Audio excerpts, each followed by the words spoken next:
sous état d'urgence sécuritaire depuis juin 2022 en raison des attaques des groupes armés et autres criminels. Les populations de la région des savanes continuent de porter leur croix. Entre la pression de ces groupes armés et les raquettes des forces de défense et de sécurité, l'étau se resserre sur les civils qui ruminent leur douleur.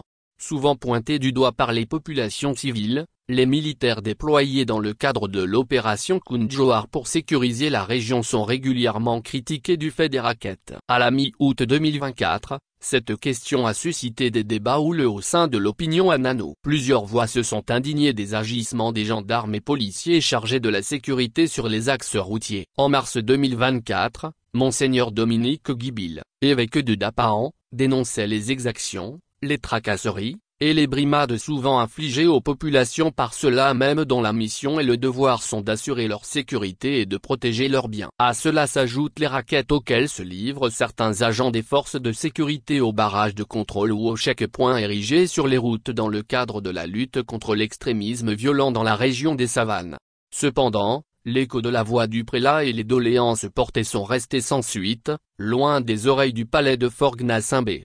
Cette semaine, c'est un paysan qui se lamente: j'allais chez le chef canton pour une réunion. Comme ce n'était pas loin, je n'avais pas les papiers de ma moto sur moi. À peine à 500 mètres de mon domicile, les militaires et policiers m'ont arrêté. Ils ont pris ma moto. Je suis retourné chercher le casque et les papiers, mais ils ont exigé que je paie 5000 francs CFA. Je suis parti chercher l'argent. À mon retour, ils avaient déjà emporté la moto. C'est après des supplications que j'ai pu la récupérer en versant 5000 francs. Sans obtenir le moindre reçu. Le témoignage est d'un homme d'une quarantaine d'années, dont le visage traduit la profondeur de sa douleur. Selon plusieurs sources, ce genre de plainte est légion dans la région. Un frein à la collaboration. La lutte contre le terrorisme nécessite une collaboration parfaite entre les populations civiles et les forces de défense et de sécurité. Mais dans un pays comme le Togo, où les relations entre les deux entités sont marquées par des précédents douloureux, cette collaboration s'annonce difficile.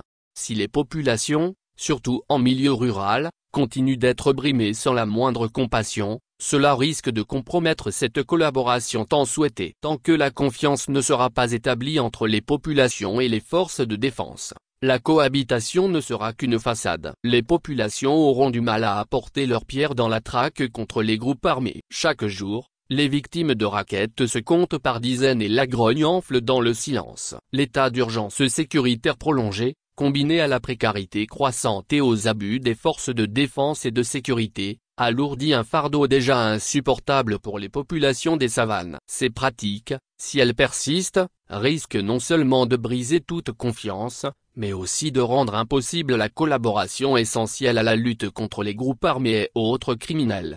Pour desserrer cet étau qui étrangle les populations, il est urgent que les autorités prennent des mesures pour mettre fin aux abus et restaurer la confiance dans cette région meurtrie.